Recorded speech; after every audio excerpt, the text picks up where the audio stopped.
ਵਾਹਿਗੁਰੂ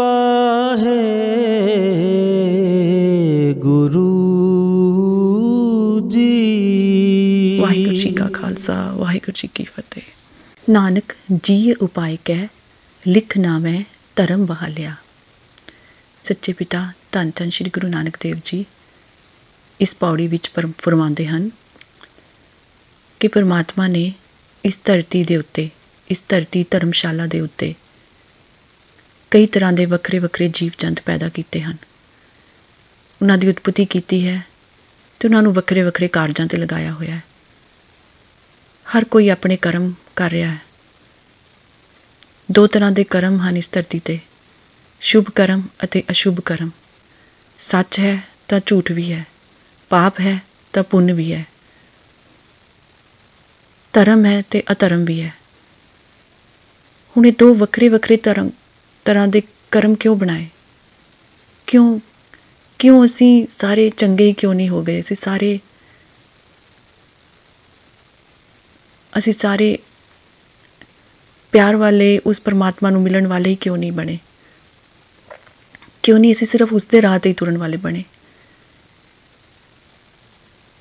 ਕਿਉਂਕਿ ਸੱਚ ਨੂੰ ਪਰਖਣ ਦੇ ਲਈ ਜਾਂ ਕਿਸੇ ਵੀ ਚੰਗੇ ਕਰਮ ਨੂੰ ਪਰਖਣ ਦੇ ਲਈ ਮਾੜੇ ਕਰਮ ਹੋਣਗੇ ਤਾਂ ਹੀ ਅਸੀਂ ਉਸਨੂੰ ਪਰਖ ਸਕਾਂਗੇ। ਰੈਫਰੈਂਸ ਪੁਆਇੰਟ ਕਿ ਅਸੀਂ ਚੰਗੇ ਨੂੰ ਪਛਾਣਨਾ ਹੈ ਤਾਂ ਸਾਨੂੰ ਮਾੜਾ ਦਿਖੇਗਾ ਕੋਈ, ਤਾਂ ਹੀ ਸਾਨੂੰ ਚੰਗਾ ਦਿਖੇਗਾ। ਇਸ ਤਰ੍ਹਾਂ ਦੋਨੋਂ ਤਰ੍ਹਾਂ ਦੇ ਕਰਮ ਚੱਲ ਰਹੇ ਆ ਇਸ ਧਰਤੀ ਦੇ ਉੱਤੇ, ਪਰ ਉਹਨਾਂ ਦਾ ਨਿਖੇੜਾ, ਉਹ ਕਰਮ ਜੋ ਜੀਵ ਬੀਜਦੇ ਹੈ, ਗੁਰੂ ਸਾਹਿਬ ਵੀ ਕਹਿੰਦੇ ਆ ਕਿ ਜਿਹੋ ਜਿਹਾ ਇਸ ਧਰਤੀ ਦੇ ਉੱਤੇ ਕੋਈ ਕਰਮ ਕਰਦਾ ਹੈ ਉਸੇ ਤਰ੍ਹਾਂ ਦਾ ਫਲ ਪਾਉਂਦਾ ਹੈ।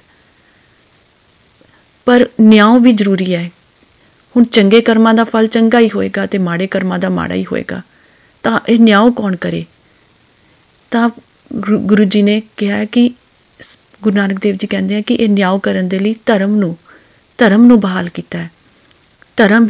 ਧਰਮ ਇੱਕ ਕਾਨੂੰਨ ਹੈ। ਉਸ ਕਾਨੂੰਨ ਨੂੰ ਸਥਾਪਿਤ ਕੀਤਾ ਇਸ ਧਰਤੀ ਦੇ ਉੱਤੇ ਤਾਂ ਕਿ ਜੀਵਾਂ ਦੇ ਬੀਜੇ ਹੋਏ ਕਰਮਾਂ ਦਾ ਫੈਸਲਾ ਹੋ ਸਕੇ। ਧਰਮ ਕੀ ਹੈ? ਧਰਮ ਇੱਕ ਕਾਨੂੰਨ ਹੈ।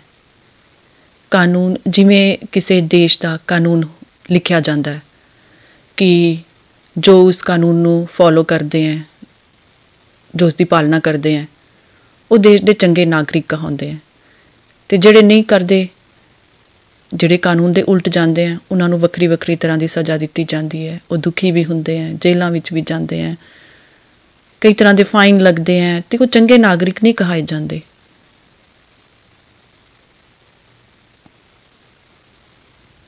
ਇਸੇ ਤਰ੍ਹਾਂ ਨਾਲ ਪਰਮਾਤਮਾ ਨੇ ਇਸ ਧਰਤੀ ਦਾ ਇੱਕ ਕਾਨੂੰਨ ਬਣਾਇਆ ਹੈ ਅਤੇ ਧਰਮ ਉਸ ਦਾ ਨਾਮ ਹੈ।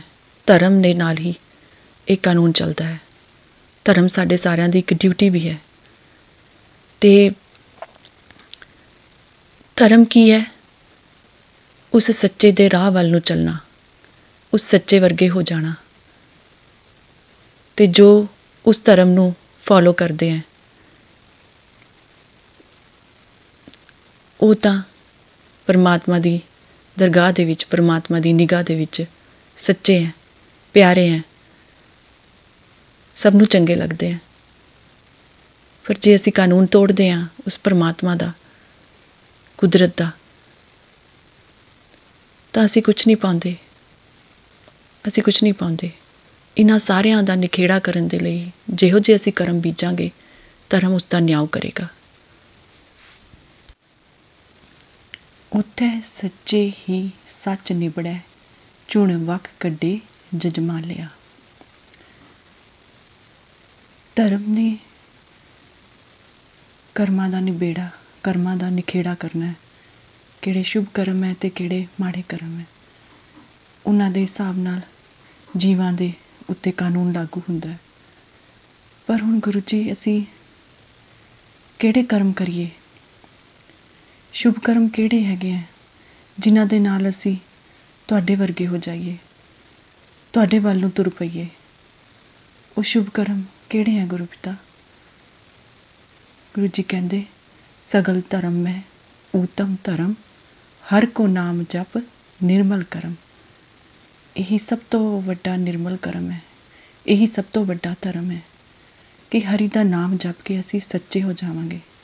ਅਸੀਂ ਉਸ ਸੱਚੇ ਦੇ ਗੁਣ ਧਾਰਨ ਕਰ ਲਵਾਂਗੇ ਅਤੇ ਉਸ ਸੱਚੇ ਵਿੱਚ ਹੀ ਸਮਾ ਜਾਵਾਂਗੇ, ਉਸ ਸੱਚੇ ਵਰਗੇ ਹੀ ਹੋ ਜਾਵਾਂਗੇ। ਅਤੇ ਅਸੀਂ ਉਹਨਾਂ ਜਜਮਾਲਿਆਂ ਤੋਂ, ਜਜਮਾਲੇ ਜਿਹੜੇ ਕੂੜ ਵਾਲੇ, ਜਿਨ੍ਹਾਂ ਨੂੰ ਕੋਹੜ ਦਾ ਰੋਗ ਲੱਗਿਆ ਹੁੰਦਾ, ਜਿਨ੍ਹਾਂ ਦੇ ਨੇੜੇ ਕੋਈ ਨਹੀਂ ਪਿੱਟਦਾ, ਅਸੀਂ ਉਹ ਕਾਮੀ, ਕ੍ਰੋਧੀ, ਲੋਭੀ, ਅਹੰਕਾਰੀ, ਉਹਨਾਂ ਸਾਰਿਆਂ ਤੋਂ ਵੱਖਰੇ ਹੋ ਜਾਵਾਂਗੇ ਅਤੇ ਇਸ ਤਰ੍ਹਾਂ ਸਾਡਾ ਸੱਚ ਵਿੱਚ ਹੀ ਨਿਬੇੜਾ ਹੋ ਜਾਵੇਗਾ। ਹੇ ਸੱਚੇ ਪਾਤਸ਼ਾਹ, ਕੀ ਤੁਸੀਂ ਸਾਨੂੰ ਵੀ ਉਹਨਾਂ ਵਰਗੇ ਬਣਾਓਗੇ ਜਿਹੜੇ ਸੱਚੇ ਹਨ, ਜਿਨ੍ਹਾਂ ਦੀ ਤੁਹਾਡੇ ਤੱਕ ਪਹੁੰਚ ਹੈ, ਜਿਹੜੇ ਤੁਹਾਡੇ ਰਾਹ 'ਤੇ ਤੁਰੇ ਹੋਏ ਹਨ, ਜਿਹੜੇ ਸੱਚੇ ਵਰਗੇ ਹੀ ਹੋ ਗਏ ਹਨ। ਸਾਨੂੰ ਵੀ ਉਹਨਾਂ ਵਰਗੇ ਬਣਾਇਓ ਪਿਤਾ ਜੀ। ਥਾਉ ਨਾ ਪਾਇਨ ਕੂੜਿਆਰ, ਮੋਹ ਕਾਲੈ ਦੋਜਕ ਚਾਲਿਆ। ਹੁਣ ਉਹ ਜਜਮਾਲੇ ਜਿਹੜੇ ਕਾਮੀ, ਕ੍ਰੋਧੀ, ਲੋਭੀ ਹੈ, ਵਿਸ਼ਟਾ ਦੇ ਕੀੜੇ ਹੈ, ਜਿਨ੍ਹਾਂ ਦੇ ਕੋਲ ਕੋਈ ਪਿੱਟਦਾ ਨਹੀਂ ਹੈ, ਉਹਨਾਂ ਨੂੰ ਵੱਖਰੇ ਕਰ ਦਿੱਤਾ ਜਾਂਦਾ ਹੈ। ਪਰ ਉਹ ਵੱਖਰੇ ਹੋ ਕੇ ਕੀ ਹੁੰਦਾ ਉਹਨਾਂ ਦੇ ਨਾਲ ਸਲੂਕ? ਉਹ ਗੁਰੂ ਜੀ ਕਹਿੰਦੇ ਆ ਕਿ ਕੂੜਿਆਰ, ਕੂੜ ਦਾ ਆਹਾਰ ਕਰਨ ਵਾਲੇ ਹੋ ਜਾਂਦੇ ਆ। ਉਹ ਥਾਉ ਨਾ ਪਾਇਨ, ਕੋਈ ਥਾਂ ਨਹੀਂ ਮਿਲਦੀ ਉਹਨਾਂ ਨੂੰ, ਨਿਥਾਵੇਂ ਹੋ ਜਾਂਦੇ ਹਨ। ਨਾ ਇਸ ਲੋਕ ਵਿੱਚ ਉਹਨਾਂ ਨੂੰ ਥਾਂ ਮਿਲਦੀ ਹੈ, ਨਾ ਪਰਲੋਕ ਦੇ ਵਿੱਚ। ਭਾਵ ਉਹਨਾਂ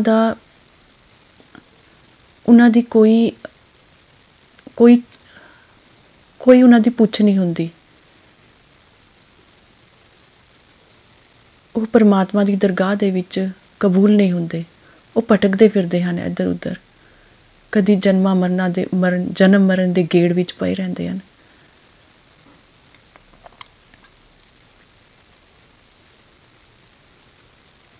ਥਾਉ ਨਾ ਪਾਇਨ ਕੂੜਿਆਰ, ਮੋਹ ਕਾਲੈ ਦੋਜਕ ਚਾਲਿਆ।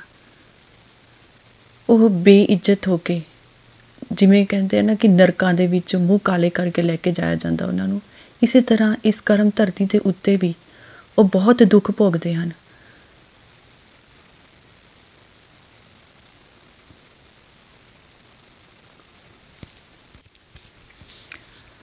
ਉਹਨਾਂ ਨੂੰ ਜਿਵੇਂ ਕਹਿ ਲਓ ਕਿ ਨਰਕ ਭੋਗਣਾ ਕੀ ਹੈ, ਕਿ ਹਰ ਵਕਤ ਦੁਖੀ ਰਹਿਣਾ, ਕੋਈ ਰੋਗ ਲੱਗ ਜਾਣਾ, ਜਿਹੜਾ ਰੋਗ ਕਦੀ ਖਤਮ ਨਹੀਂ ਹੁੰਦਾ, ਲਾ ਇਲਾਜ ਰੋਗ ਲੱਗ ਜਾਣੇ, ਇਹ ਸਾਰਾ ਨਰਕ ਭੋਗਣਾ ਹੀ ਤਾਂ ਹੈ। ਘਰਾਂ ਵਿੱਚ ਕਲੇਸ਼, ਇਹ ਇੱਥੇ ਹੀ ਨਰਕ ਭੋਗ ਰਹੇ ਹੈ। ਨਿੰਦਾ ਚੁਗਲੀ ਕਰ ਕਰਕੇ ਅਸੀਂ ਸਾਰੇ ਇੱਥੇ ਹੀ ਨਰਕ ਭੋਗ ਰਹੇ ਹਾਂ। ਇਹ ਦੋਜਕ ਜਾਣਾ ਹੀ ਹੈ, ਇਹ ਮੂੰਹ ਕਾਲੇ ਹੋਣਾ ਹੀ ਹੈ। ਹੇ ਵਾਹਿਗੁਰੂ ਜੀ, ਸਾਨੂੰ ਇਸ ਨਿੰਦਾ ਚੁਗਲੀ ਤੋਂ, ਇਸ ਕਲ ਕਲੇਸ਼ ਤੋਂ ਬਚਾਓ ਸੱਚੇ ਪਿਤਾ। ਹੇ ਸੱਚੇ ਪਿਤਾ, ਮਿਹਰ ਕਰੋ। ਫਿਰ ਗੁਰੂ ਜੀ, ਕੀ ਅਸੀਂ ਇਸ ਨਰਕ ਭੋਗਣ ਤੋਂ ਬਚ ਸਕਦੇ ਹਾਂ? ਕੀ ਅਸੀਂ ਇਹਨਾਂ ਸਾਰੀਆਂ ਬਿਮਾਰੀਆਂ ਤੋਂ ਬਚ ਸਕਦੇ ਹਾਂ?